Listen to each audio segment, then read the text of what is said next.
Hello everyone, it's time for an MR2 update. Finally got the wheels on. These are the Rays / Tom's C3 Spirit wheels that I got as a birthday gift last year. I've had them freshly redone. Now these wheels were an original option back when MR2s were new. And I think you'll agree they look fantastic. They're a 16x7 and 16x8 and they look delicious. This is actually the first time that the car has sat on these wheels ever, so feel privileged to see it for yourself.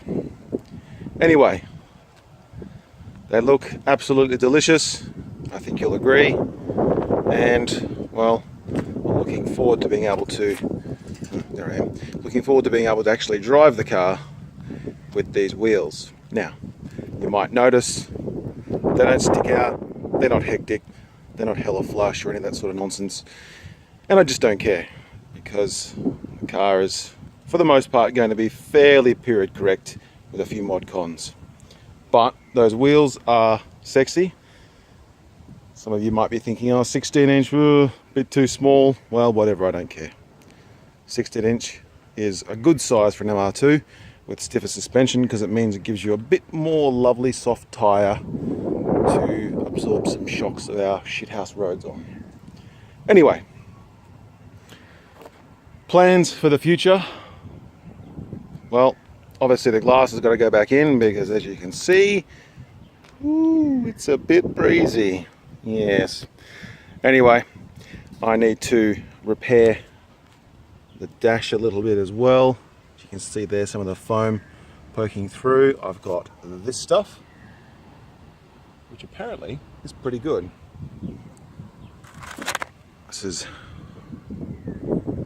VIP Performix VLP, jeez, good job I can read. VLP Performix vinyl leather repair. So we'll give that a crack, see how it goes.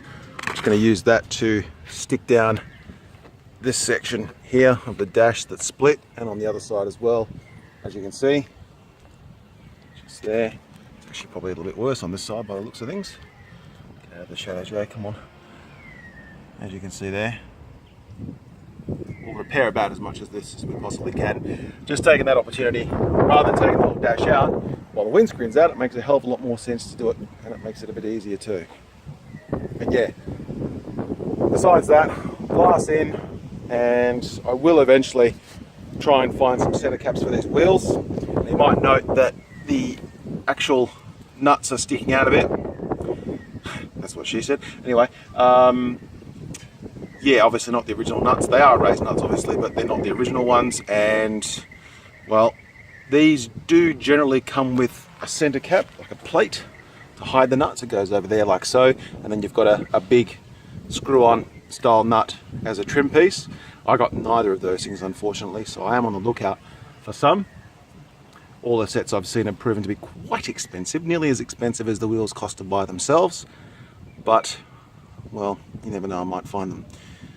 But yeah, I just need to work out if they're the same as other Rays wheels, but for now, looks the business.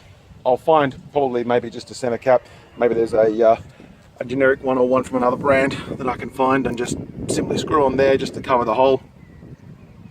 And as for the trim piece, the plate that goes over the nuts there, and the genuine nuts, well, that might be a trip for, or rather a discovery period of a later date, I think, because it's getting exhausting looking at all the regular websites, Jab Import websites and things like that for these wheels.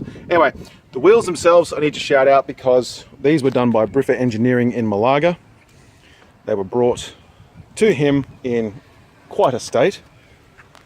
Not terrible, but not pretty enough to go on a car that's been freshly painted and restored. So I think you'll agree they look the business. And yeah, loving them. Anyway, that's enough waffling. Thanks very much for tuning in, and if you're at all interested, stay tuned for updates at a later stage. But for now, thanks for watching, and see you next time. Bye.